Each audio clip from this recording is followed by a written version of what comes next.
Hey, gorgeous loves. It's Lisa Stamper here with your weekly Angel Oracle card reading. As always, I record this for you guys to help you really align to your highest path and navigate the current energies. This card reading is for April the 12th to the 18th, 2021. The card deck that we've been guided to use is the Angels of Abundance cards. The first card that comes through that can help us through our week is God is your source. And the card says everything you need is supplied by the infinite source of God. And what they're asking for me to share with you is that, hey, Miss Jenny Hayes, love you. Oh, and for all of you on the replay, everybody just say hi. Let me know where you're from. Love you guys all. This is awesome that you guys are tuning in. So what they're wanting me to share is whether God doesn't sit well with you, whatever does. Like you can replace it with universe or source or infinite or creator, whatever feels good for you. So we'll just use God because that's what's on the card. So everything you need is being supplied by the infinite source of God. And your faith opens the doorway to receive, right? So faith is prayer in action. Hey, Miss Becky Smith. Oh, I love you, lady. In God, there is no lack or limitation. And in fact, they're asking me to share with this one affirmation that I use every single day. And guys, it works. It's wild. So the affirmation is, God is my infinite supply, and large sums of money come to me quickly and easily under the highest good of all concerned. I am happily and easily earning, saving, and investing whatever amount you want to say a year, and keep saying that. That's what will show up. So in God, there's no lack or limitation. Rather, there's plenty of abundance for all to share. Let's dive a little bit deeper. It says, this card reminds you that it's your job, that your job is not your source. Your job is not your source. God is. When you worry about your work, whether people will buy your work or your product or your service, you're blocking your flow of abundance. Because guys, worry is a prayer. Worry is a thought, a manifestation, right? We're always manifesting all the time. So our worries are prayers for negative to show up, right? So really keep your thoughts on being aligned on what you want to attract. Okay. So it says, when you worry about your work or whether people will buy your product or service, you're blocking the flow of abundance. So true. It's time to focus upon your true source of everything that you need for your life and your purpose. And guys, when you come from, how may I serve? That's when things can start to open. That's when the people will start to show up who you're meant to work with. It says God is omnipresent. So that means that God is within you and in every situation that you're concerned about.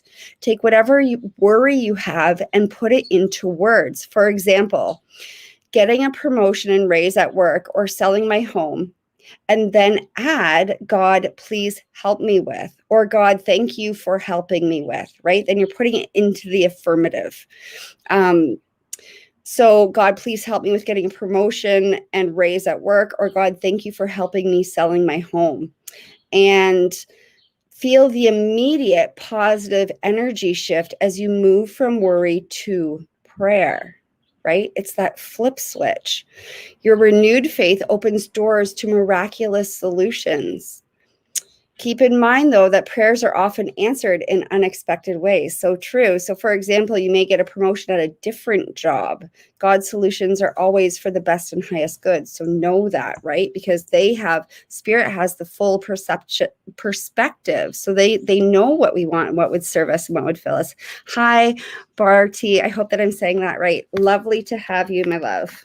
The next card that comes through that can help us through April 12th to the 18th is have courage to ask for and accept help. And I know that a lot of you people on here are light workers. We love to give, we love to give, we love to give. But in order for that to be balanced, right, we need to be able to receive as well.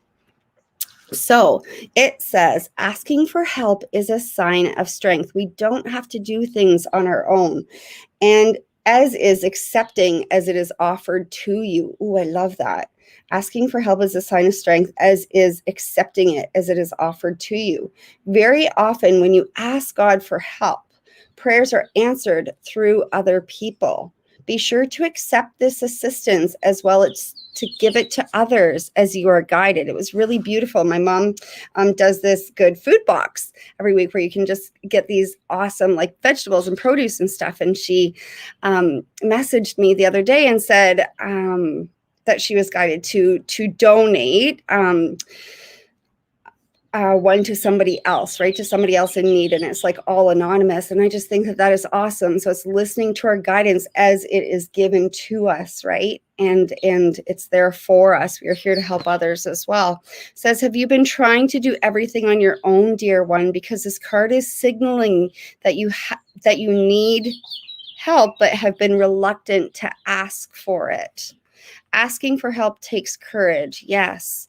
We often feel that doing so is a sign of weakness. And guys, that's you getting in your ego. Hello, Miss Ingrid Wolf. Okay. So, people often worry that asking for help could burden someone else. Again, that's just your ego. This unwillingness to ask for what we need can have a negative spiral effect. The longer we go without asking for help, the longer we go without receiving it. How profound is that, right? If this pattern continues on long enough, we can even come to the erroneous viewpoint that there is no help to be had at all, right? Because you're blocking it. It's trying to be given to you and you're blocking it. God and the angels assure you that they are without limitation. They can be many places at once, again, because they're omnipresent, really, right? So like I use Archangel Michael every day to work with me and at nighttime, but he's not being taken away from other things because they can literally be with everybody in the whole world at the same time. So God and the angels reassure you that they are without limitation. They can be in as many places at once as they are needed. You can never bother them. No problem is too big or too small, and no issue too trivial. They don't have physical bodies, so they can never tire. It says, have the courage to ask for help. Have the courage to ask for help from God, Jesus, the angels, whoever resonates with you, or from another person. They said it's an important step towards manifesting abundance. It's such a powerful step that is almost instantly rewarded by an answer. Tune into how your body and mind feel immediately afterward.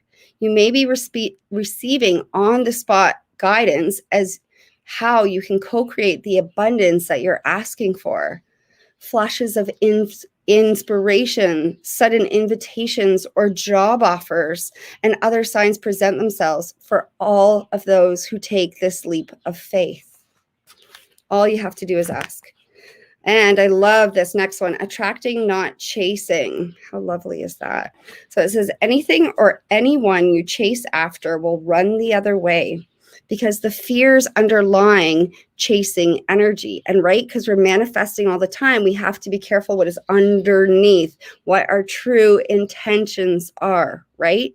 So instead, attract what you need by sending out love and gratitude and welcoming energy. So instead, it's like that flip switch, what we were talking about on the last card. Instead of focusing on worry, focus on what you do want. Thank you for your help with this. Thank you for this. Thank you for helping me do this. It says, dear one, this card indicates that perhaps you've been chasing money or some other object of desire.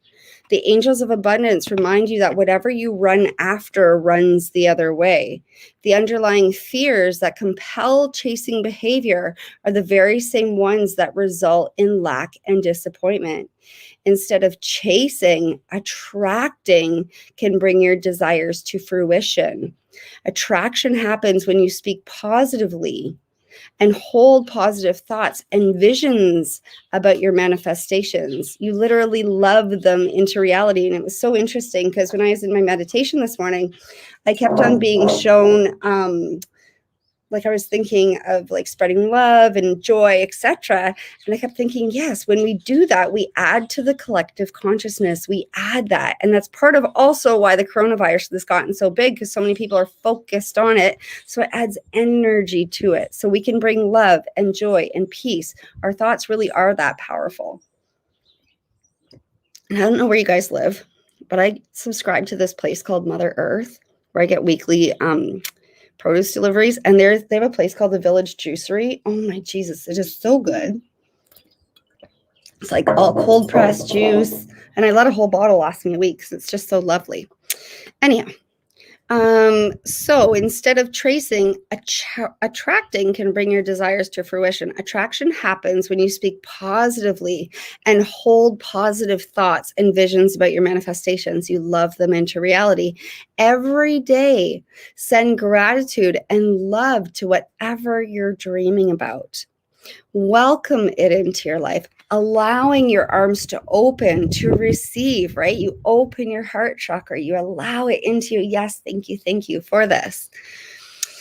Thank it. Oh, yeah. Thank it for being part of your experience, and take love-based action steps as you're guided to rapidly bring about that which you desire, about your manifestation. One of the things that I teach people is that to attract what you want, really focus on. So for myself, I really want a cottage on Lake Huron, which is where I grew up on. So I keep on picturing exactly the cottage. And I always say this, or something better manifests for me now, right? What I want it to look like, what I would be doing there, because then you're helping to manifest it into existence. What would you be doing when you already had the thing that you want? I love you guys so much. Let me know if you have any questions.